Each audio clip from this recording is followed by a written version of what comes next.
Bushfire fighters were stretched to their limit during the 1994 bushfire emergency, some battling blazes for days at a time in remote locations, many kilometres from backup. The old lesson that an army marches on its stomach rang true, and one of the recommendations from the emergency was for better catering facilities. In fire seasons we might have a major season in one area and no trouble in another area in the coast, so there's going to be times when the people in the back blocks are going to need help. The people from the coast can assist them by sending this unit out and crewed and help them with feeding the troops. It's important. The welfare of the brigades is important, the brigade men is very important in the field. You can't keep people there if you don't look after them. The Newcastle Permanent Building Society donated $30,000 and Orion Energy a former work truck. Prisoners and guards at the Cessnock Correctional Centre designed and built the catering unit. The truck has an inbuilt generator, gas bottles, barbecue, fridge and microwave.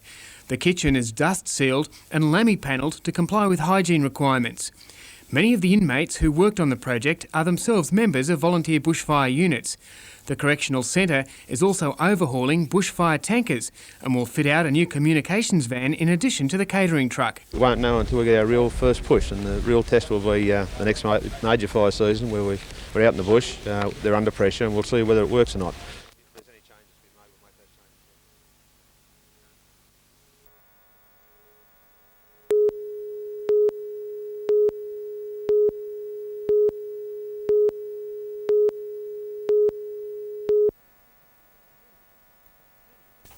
Many of the centre's 800 staff rallied to repudiate the charges laid by Chairman of the Council for People with Disabilities, John Jacobson.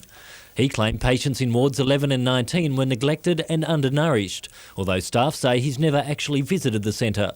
Basically, we're being painted as some sort of monsters, and these are people who have given a large part of their lives looking after people with disability. Staff admit that services are strained, with $1.2 million cut back this year, with the state government to slash another $2.4 million next year. But the union says it's the staff, not the 500 patients who are suffering, as they try to maintain the level of care with a reduced budget. There is only so far that any organisation can be pushed, and we're getting to the point where we can't accept any further budget cuts. The staff have passed a motion of no confidence in the Director-General of Community Services. They've also called for an apology from the Chairman of the Council of People with Disabilities, but have also invited him to inspect the centre. He was unavailable for a comment today. Meanwhile, 5 private enterprises have applied to take over Stockton Industries at Mayfield, with the winning tender to be announced by the end of the year. The Commonwealth Department of Human Services and Health says none of the 43 people with disabilities will lose their jobs at the centre.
The plan for the Challenge Series came about after Newcastle's unsuccessful bid to host a round of the Davis Cup. A private party then approached Davis Cup captains John Newcombe and Tony Roach about the possibility of playing a lead-up event just before the Chinese Taipei tie. Nuke went away and approached the players on our behalf and managed to secure 4 of them. They are Todd Woodbridge, Richard Fromberg, Jason Stoltenberg, local guy at Caves Beach, and Patrick Rafter, which is a great coup. A flexi-paved type surface will be laid at the Newcastle Entertainment Centre to cater for the 2 nights, which will feature 2 singles matches and a game of doubles each evening. The series will not only provide a valuable build-up to the Cup encounter, but could well decide who represents Australia against Chinese Taipei in Hobart. No doubt there'll be a few single spots up for grabs, so the guys will be going flat out because they'll be trying to secure the the berths in the squad.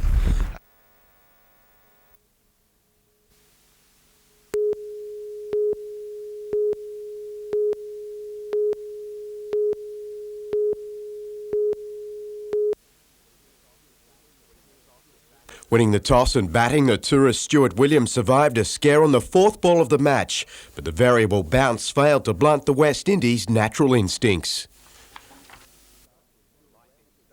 The lightning start was soon arrested by Scott Thompson, who trapped Williams in front for 18. Jimmy Adams joined Sherwin Campbell, only to be removed by Maxwell, and the man playing in a record 116th game for the Blues. 2 for 50 and a casual Carl Hooper did his best to make it 3, the lack of a third umpire saving him on the second occasion.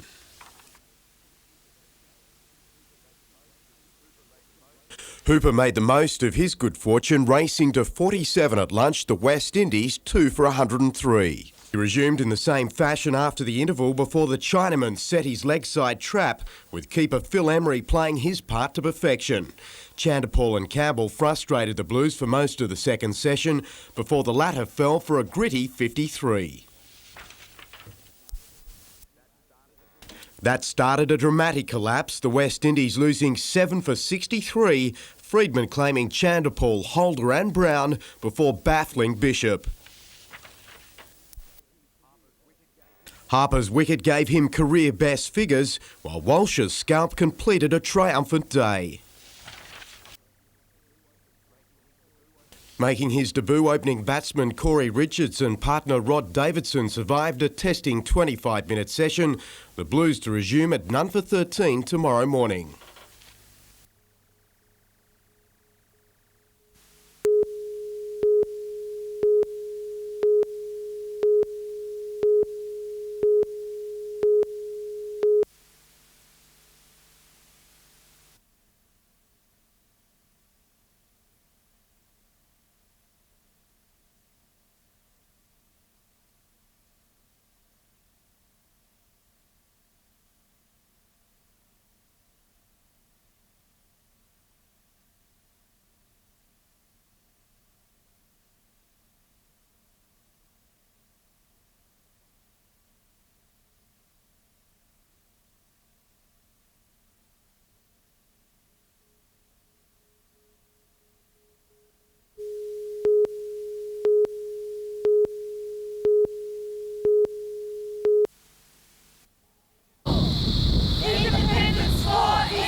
Independence for East Timor!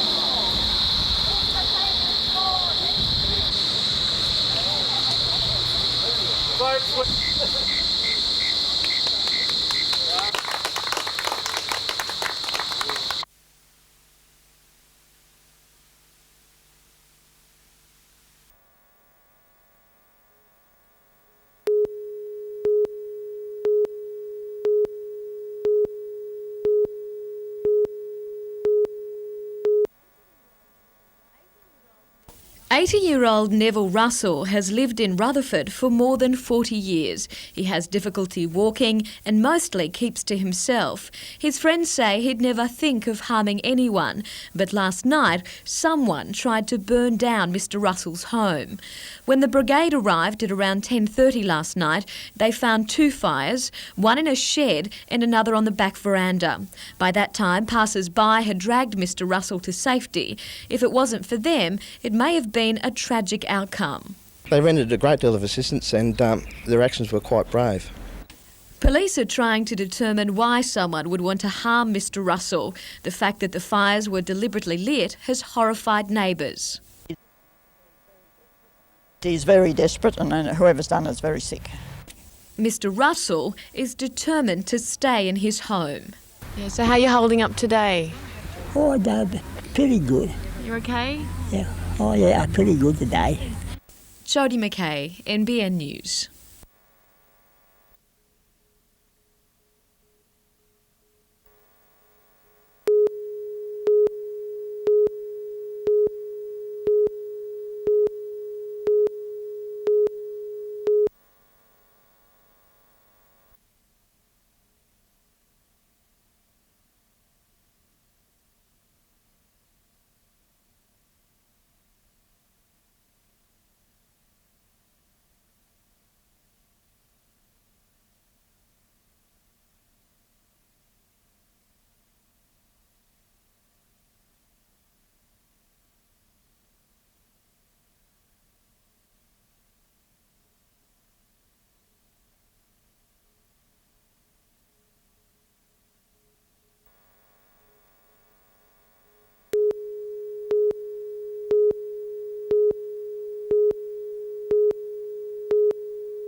Stewart is the first driver in US history to win the Triple Crown.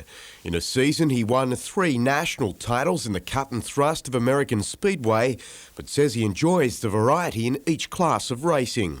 Actually, I've been doing it long enough now. I've been doing this for 3 years where I've run the Silver Crown and the Sprint and the Midgets to where you get pretty acclimated to what you're doing and you really get used to changing back and forth and actually look forward to it. I like changing back and forth versus running the same car every week. The 24-year-old has only been in Australia for a week, but competed at Parramatta last Saturday night, breaking 2 track records. Tomorrow night, he'll again confront some of Australia's best, including local youngster Adam Clark. And in soccer, former Breakers captain Darren Stewart has re-signed with the club. Stewart will be with Newcastle till the end of January, when he'll return to the Malaysian Football League with Johor. If cleared by the ASF, he could be part of the Breakers team to play UTS Olympic on Sunday.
Many thought this would be the final curtain call for the Young People's Theatre, a fire destroying the building, the costumes and a large part of Newcastle's amateur theatre history.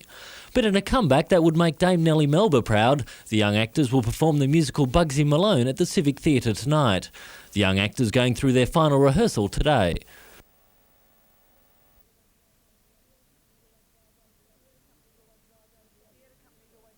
Theatre companies always rise out of the ashes.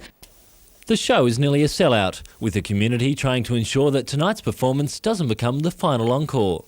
A Newcastle tradition. You're looking at 40 years of theatre for young people, by young people, and out of which have come some of Australia's most prominent performers, the Jonathan Biggins, Celia Ireland. The performance will be the first of many to help resurrect that 40-year tradition. All money to go towards a new nursery for Newcastle's young actors. Richard O'Leary, NBN News.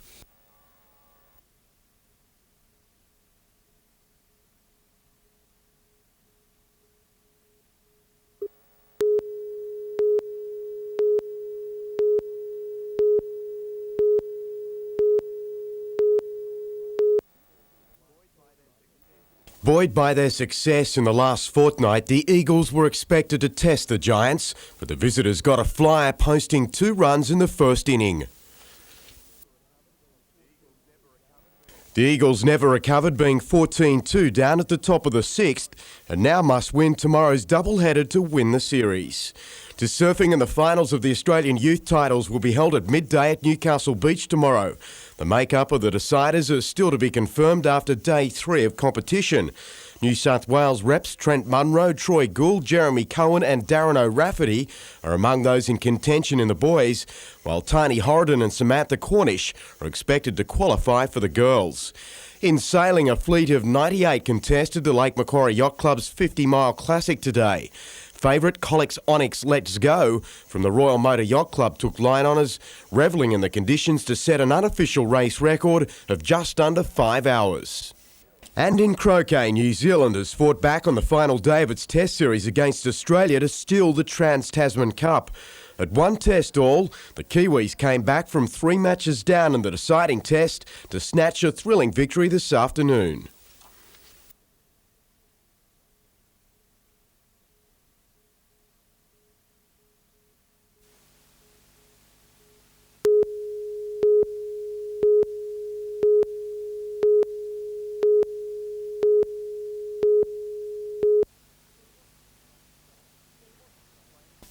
There wasn't a sleigh in sight as the region's bikers played Santa for a day. They rode from Gateshead to the foreshore on a mercy run for the region's underprivileged children.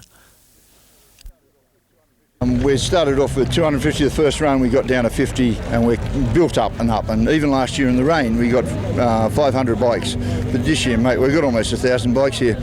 And with the bikes came the presents, hundreds of stuffed toys and games for those who may have had to go without. Well, they're going to bring a lot of joy to a lot of underprivileged children who, at this point in time, may have looked upon Christmas as being a bit gloomy. Richard O'Leary, NBN News.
Meeting workers at concrete flooring company Ultrafloor Engineering. Hunter Allied Diving Service was inspecting an intake pipe at BHP in April this year.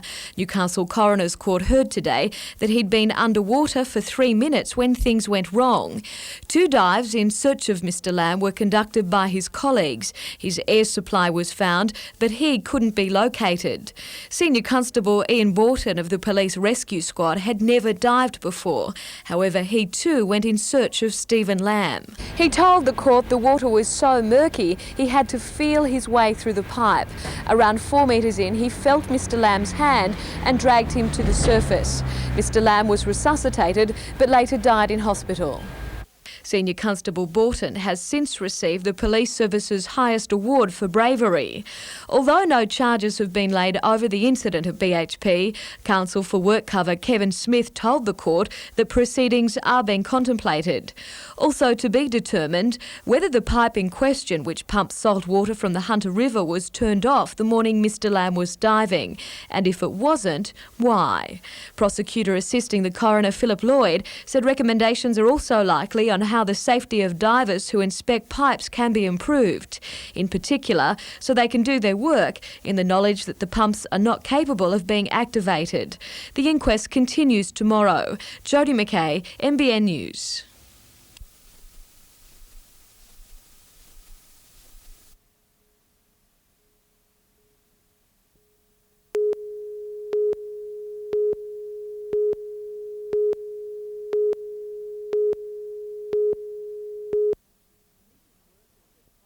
Meeting workers at concrete flooring company Ultrafloor Engineering in Rutherford, Mr Howard exchanged pleasantries rather than policy ideas.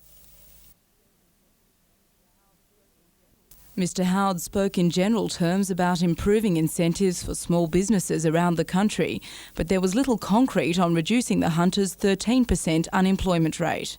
Getting small business going again is the answer to unemployment in Australia. And we've announced a lot on that already, and there'll be more coming. But you won't cut unemployment, you won't get young people back to work until you get small business going again. While the detail remains hazy, the Coalition's emphasis will be on industrial relations and tax reform. But Mr Howard's policy evasiveness hasn't helped his personal image, with the latest poll showing him trailing Mr Keating by 6 points. His party, meanwhile, remains slightly ahead, but even Mr Howard concedes toppling the incumbent government will be tough. I think the polls are showing two things. They're showing that consistently since the beginning of the year the Coalition's been ahead of the government, but they're also showing that it's going to be a close fight. Mr Howard says the state's marginal seats can expect a great deal more of his attention in the coming months. Laura Saperstein, NBN News.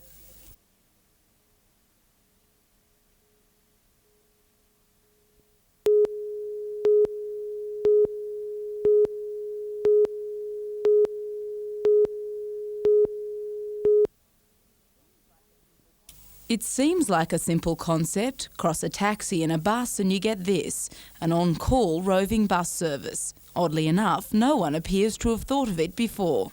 Bus companies are very, they don't like taking risks and they've been so used to the way things are done in the past and they don't really think ahead.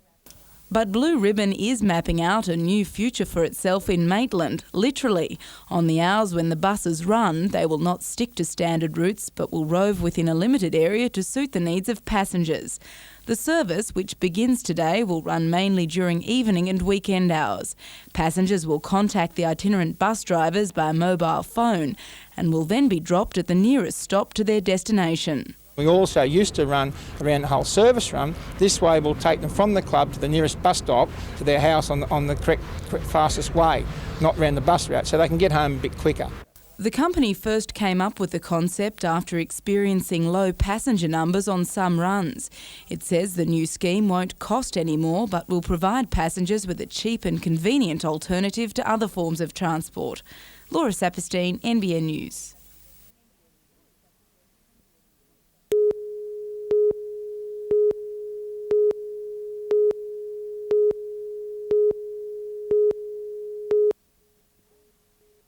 Weighing in at 210 tonnes, the mammoth transformer was a transport headache for freight rail.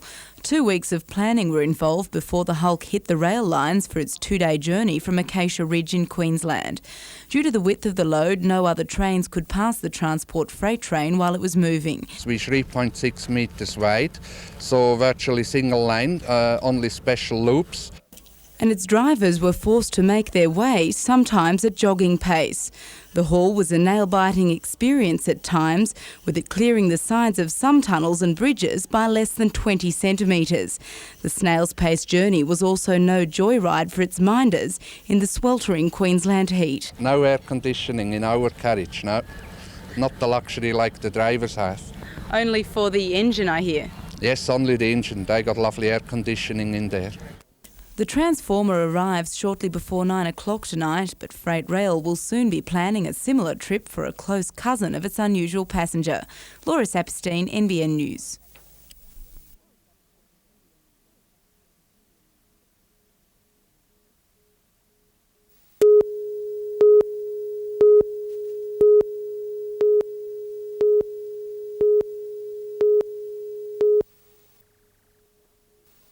The council is buying open space around the Lake Macquarie foreshore, and that is a costly operation. Our loan funds, we're allowed to borrow about $4 million a year, and usually about in excess of $2 million goes towards acquiring open space, and there's still something like about $24 million to acquire.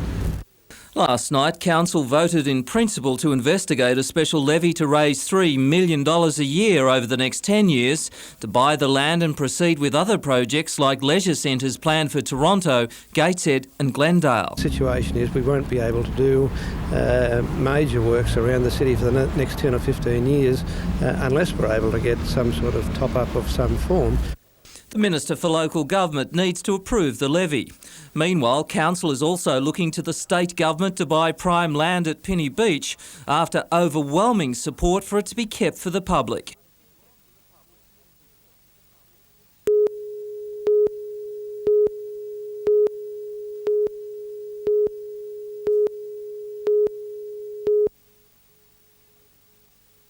Opening the Maitland Palliative Care Service, Carmen Lawrence highlighted the need to provide quality care for terminal patients outside the hospital system and made a promise of more funding for the centre. What I haven't yet established is precisely how much, but I'm told it will be a fairly substantial increase in funding. The service will supply nursing care to patients dying from long-term illnesses. The occasion was also an opportunity for Dr Lawrence to neutralise yesterday's visit to the marginal seat of Patterson by opposition leader John Howard. While Mr Howard dealt with his opponent's criticisms that he is a policy-free zone, Dr Lawrence had her own image problems to overcome. With the controversy of the Penny Eastern Royal Commission not yet entirely behind her, Dr Lawrence is nevertheless back on the hustings. Her appearance in the marginal seat a vote of confidence by the Labor Party in her popularity. As for election health policies, the emphasis is on continuing federal initiatives rather than creating new ones. Dr Lawrence says it's important the states are prevented from diverting money allocated by the federal government to health away from hospitals. Occur so that every new dollar goes to the hospitals, not to some other favourite function, as in Kennett's Victoria, where they're putting it in Grand Prix and the like and taking it out of hospitals. What about taking some of the burden off the public?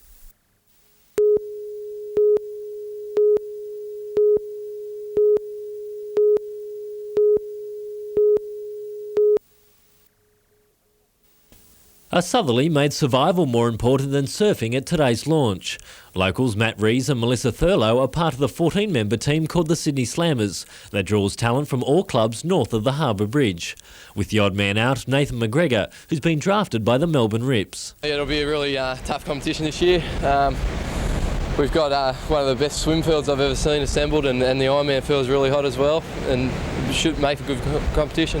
Really happy to be in one of the teams. This is sort of short course racing and that really suits me, so I'm looking forward to it. The Slammers will be competing against 7 other teams from around the country in the 5-heat series, with the first 2 competitions to be held in Newcastle. Strong performances in local titles secured Matt Rees a spot in the Slammers. He's now looking forward to taking on Australia's best Ironman. If you look at the field, there's really no weak competitors there. So as I said before, you know, if you let them get away, you're never going to catch them, especially in short course races like this. There'll be extra incentive for the Slammers to beat reigning champions Sydney Thunder this weekend, with the Northerners keen to get rid of their unofficial tag as the state's number 2 team. Richard O'Leary, NBN News.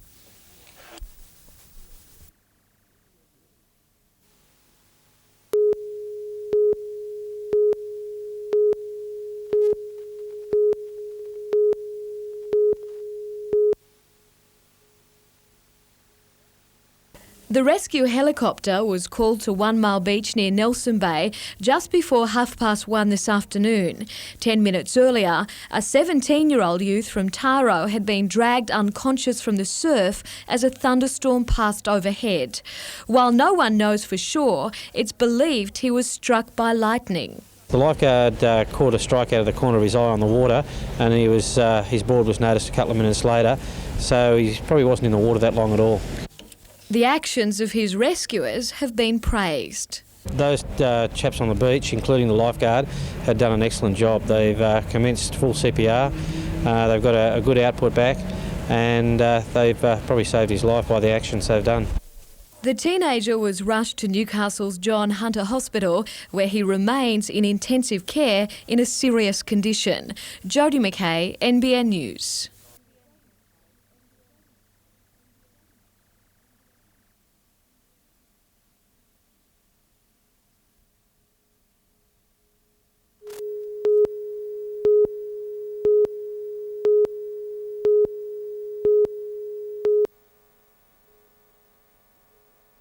This is what police and National Parks and Wildlife officers found when they searched the Aberdare house of Nicholas Wilkins in April.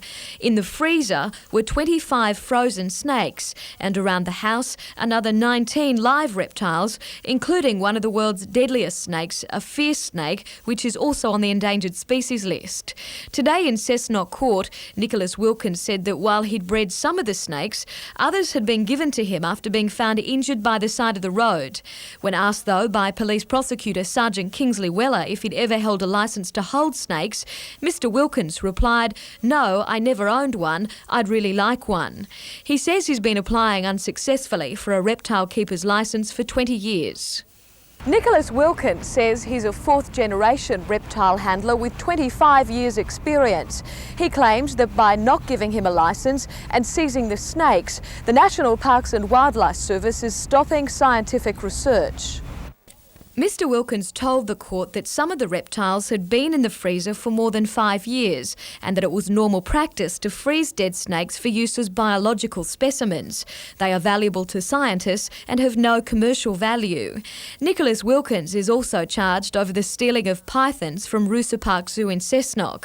Magistrate Alan Railton is expected to reach a decision in early February. Jodie McKay, NBN News.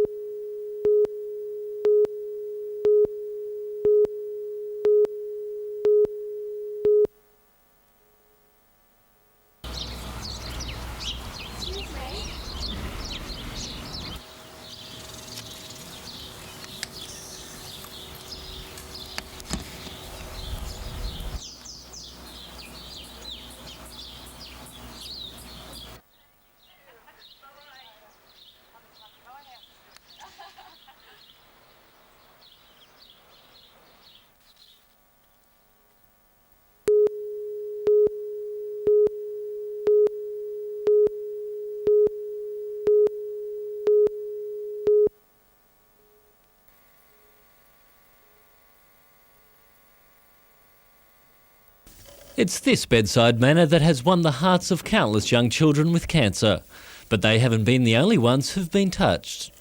One of the remarkable things is the little things that some of the children would say that is more appropriate for someone 2 or 3 times their age. They seem to gain a lot of wisdom during that period when they were sick, much more than we would think that they could.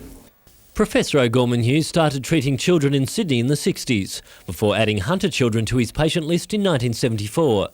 And just as the faces have changed over the years, so has the treatment, with the success rate going from 5% in the 60s to 70% now. A lot of children with leukemia could be treated and their lives prolonged, but the cure rate was abysmally low.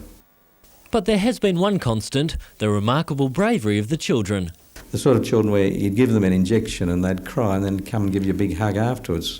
Would you find many adults that would do that? They'd probably give you a slap if they could. The professor's legacy will continue through the Children's Leukaemia and Cancer Foundation. That cause helped with a donation by the MG Car Club today. Young cancer patient Meg Jones presenting the $2,500 cheque. Richard O'Leary, NBN News.